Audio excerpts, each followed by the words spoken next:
wabarakatuh. Berdirinya kami di sini, kami akan menjelaskan tentang SIG, Sistem Informasi Geografis. Tentunya saya tidak sendiri, saya ditemani oleh teman-teman saya. Di sini ada ini Nurul Fatimah. Nah, di sini kami akan menjelaskan tentang PUS. Apa itu PUS? Pasangan usia subur dengan berbagai macam KB-nya. Tanpa berlama-lama, kita akan mulai. Pada penelitian ini, kami akan membahas tentang persebaran pasangan usia subur atau PUS di Provinsi Jawa Timur menggunakan sistem SIG, Sistem Informasi Geografis. Pasangan usia subur merupakan sasaran utama program Keluarga Berencana atau KB karena kelompok ini berperan penting dalam mengendalikan angka kelahiran dan meningkatkan kesehatan reproduksi. Jumlah PUS di setiap kabupaten atau kota berbeda-beda, sehingga kebutuhan pelayanan KB juga tidak sama.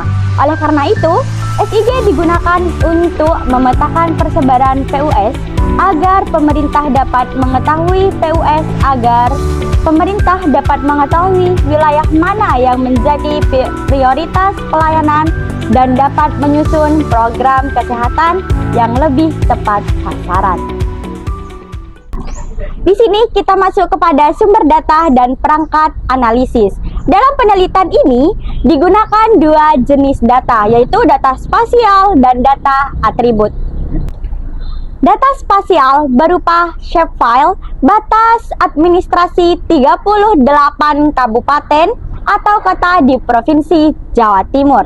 Sedangkan data atribut berupa jumlah pasangan usia subur tahun 2022 yang diperoleh dari Badan Statistik Pusat di Provinsi Jawa Timur.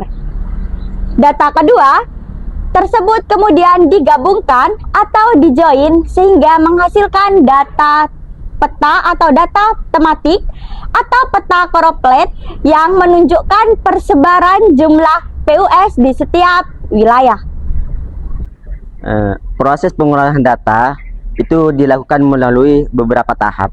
Yang pertama itu mengumpulkan data, dan yang kedua itu melakukan pengecekan dan persiapan data agar tidak terjadi kesalahan, dan selanjutnya itu data dimasukkan ke dalam aplikasi ArcGIS, dan kemudian itu dilakukan proses join antara data atribut dan data spasial.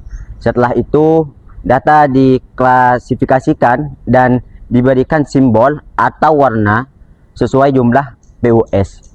Langkah berikutnya itu membuat layout peta, melakukan analisis hasil, dan terakhir itu mengekspor peta agar siap digunakan. Hasil dari pengolahan data adalah peta koroplet yang menggambarkan persebaran jumlah pasangan usia subur di Jawa Timur. Pada peta ini itu semakin gelap warna suatu wilayah berarti jumlah PUS di wilayah tersebut semakin tinggi. Sebaliknya, warna lebih terang itu menunjukkan jumlah PUS yang lebih rendah. Dan peta ini juga membantu dalam mengidentifikasi wilayah yang membutuhkan perhatian lebih dalam pelayanan program Keluarga Berencana. Analisis persebaran PUS.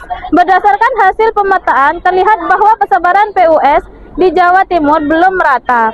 Wilayah perkotaan umumnya memiliki jumlah PUS yang lebih rendah dibandingkan wilayah kabupaten.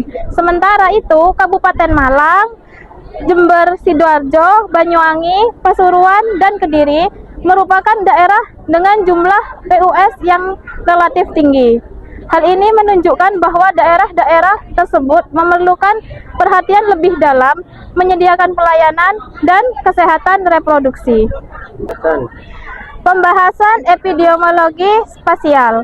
Dalam epidemiologi, distribusi suatu fenomena kesehatan dipengaruhi oleh 3 faktor utama, yaitu person, place, dan time. Pemanfaatan sistem informasi geografis memberikan nilai tambahan karena mampu menghubungkan data statistik dengan lokasi geografis. Dengan demikian, Peta persebaran PUS dapat dilihat secara visual sehingga lebih mudah dianalisis. Selain itu, jumlah PUS juga dipengaruhi oleh beberapa faktor seperti jumlah penduduk, tingkat pendidikan, kondisi sosial ekonomi, serta kemudahan akses terhadap pelayanan keluarga berencana. Kesimpulannya, persebaran pasangan usia subur di Provinsi Jawa Timur tahun 2022 itu menunjukkan perbedaan yang cukup besar antara kabupaten dan kota.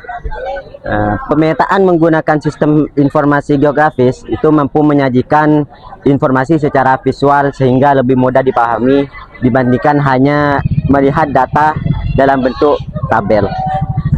Hasil pemetaan ini dapat menjadi dasar bagi pemerintah dalam menentukan wilayah prioritas, meningkatkan pemerataan pelayanan kesehatan reproduksi, dan menyusun program keluarga berencana yang lebih efektif dan tepat sasaran.